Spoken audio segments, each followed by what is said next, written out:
Hi guys, welcome to my channel. இன்றைக்கி நம்ம potato gravy எப்படி பண்ணலான்னு பார்க்கலாமா? அதுக்கு ஃபஸ்ட்டு பொட்டேட்டோ நல்லா பாயில் பண்ணிக்கோங்க. பாயில் பண்ணிவிட்டு தோலை வந்துட்டு நல்லா உரித்து வச்சுக்கோங்க. சும்மா லைட்டாக டச் பண்ணாலே அந்த தோல் வெளியே வரும், அந்தளவுக்கு பாயில் பண்ணிக்கோங்க. அடுத்து நமக்கு இதுக்கு தேவையான வெங்காயம் தக்காளி எல்லாம் கட் பண்ணலாம். வெங்காயம் வந்துட்டு ஒரு பெரிய வெங்காயமாக இருந்தால் ஒரு 1.5 எடுத்துக்கோங்க. தோலை ரிமூவ் பண்ணிவிட்டு மணக்கிறது தான், அதனால் ஒரு சும்மா கட் பண்ணிக்கோங்க. அடுத்து ஒரு 2 தக்காளி, இது வந்து ஒன்று வந்து குட்டி குட்டியாக கட் பண்ணிக்கோங்க, 2 வந்துட்டு பெருசாக இது பண்ணிக்கோங்க அரைக்கிறதுக்காக.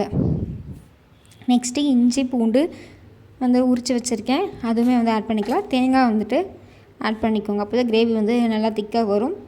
ஆயில் ஊற்றிக்கலாம், வடை சட்டி வச்சு ஆயில் ஊற்றிக்கோங்க. இப்போ நம்ம கட் பண்ணி வச்சது எல்லாமே போட்டு வணக்கி அரைக்கிறதுக்கு வணக்கிடலாம்.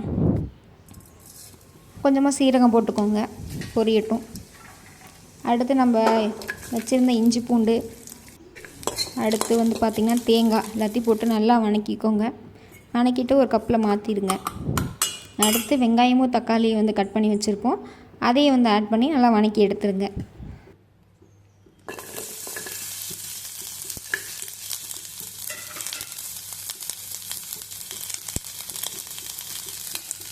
வெங்காயமும் தக்காளியும் நல்லா வணங்கட்டும். வணங்கினதுக்கப்புறம் அதை எல்லாமே சேர்த்து மிக்சியில் போட்டு அரைக்கிறதுக்கு ஆற வச்சிடலாம். நல்லாவே ஆறட்டும், அப்படியே அதிலே கூட விட்டுருங்க, ஆறட்டும். அடுத்து மிக்சி ஜாருக்கு எல்லாத்தையும் மாற்றிடலாம். இப்போ நம்ம வறுத்து வச்ச எல்லாத்தையும் ஃபஸ்ட்டு வந்து இஞ்சி பூண்டு தேங்காய் அப்புறம் சீரகம் போட்டு இது பண்ணியிருப்போம். அடுத்து வெங்காயம் தக்காளி இதையும் வந்து சேர்த்துக்கோங்க. சேர்த்து மிக்சியில் அரைக்கிறதுக்கு எடுத்துகிட்டு போயிடுங்க. இல்லை, மிக்சி ஜாரில் சேர்த்தாச்சு. இப்போ வந்து இதுக்கு தேவையான மசாலாஸ் வந்து ஒவ்வொன்றும் அப்படியே கொஞ்சம் கொஞ்சமாக ஆட் பண்ணிக்கலாம். நான் அப்படியே சொல்கிறேன், நீங்கள் வந்துட்டு நோட் பண்ணிக்கோங்க. ஃபஸ்ட்டு வந்து உப்பு கொஞ்சம் போட்டுக்கோங்க. கொத்தமல்லி தூள் வந்து கொஞ்சமாக,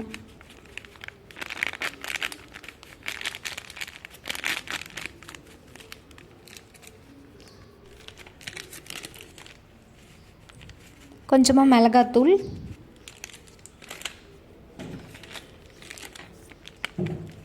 கொஞ்சம் சிக்கன் மசாலா, கொஞ்சம் சாம்பார் தூள். நம்ம போடுறதாங்க குழம்பு, ஏதோ ஒரு தூளை போடலாம். போட்டு நல்லா அரைச்சி எடுத்துக்கோங்க. இப்போது நம்ம பாயில் பண்ண உருளைக்கிழங்க நல்லா மேஷர் வச்சு மசிச்சுக்கோங்க.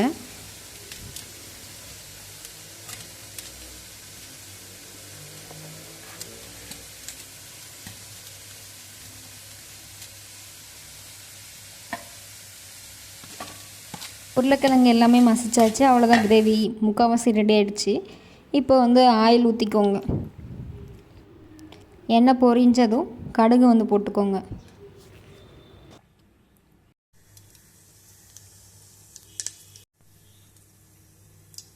கடுகு சீரகம் நல்லா பொரிஞ்சதுக்கப்புறம் வெங்காயம் வந்து போட்டுக்கோங்க. வெங்காயம் நம்ம ஆல்ரெடி அந்த 1.5 வெங்காயம் கட் பண்ணியிருந்தோம் பார்த்திங்களா, அதில் கொஞ்சம் எடுத்து வச்சுருந்தேன். அடுத்து வந்துட்டு வெங்காயம் நல்லா வணங்கட்டும், வெயிட் பண்ணுங்கள். அடுத்து நம்ம தக்காளி போடணும். அதுக்கு முன்னாடி பச்சை மிளகாய் ஏதாவது வீட்டில் வச்சுருந்தீங்க அப்படின்னா ஒரு 2-3 பச்சை மிளகாய் போட்டுக்கோங்க, ஜஸ்ட்டு ஒரு ஃப்ளேவருக்காக தான். அடுத்து கருவேப்பிலை கொஞ்சம் போட்டுக்கலாம்.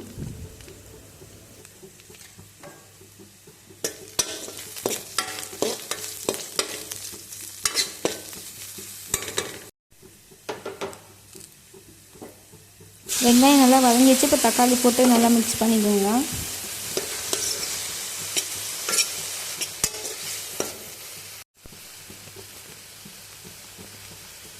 தக்காளி நல்லா வணங்கினதும் மசிச்சு வச்ச பொட்டேட்டோ வந்து ஆட் பண்ணிக்கோங்க. ஆட் பண்ணிவிட்டு நல்லா ஃப்ரை பண்ணி விடுங்க. அடுத்து நம்ம அரைச்சி வச்சுருந்த பார்த்திங்களா, அந்த பேஸ்ட்டை வந்து இதில் ஊற்றிக்கோங்க. ஊற்றி நல்லா கொதிக்க வைங்க. அந்த பச்சை வாசனையெல்லாம் போகணும், நல்லா வந்து கொதிக்க வைங்க.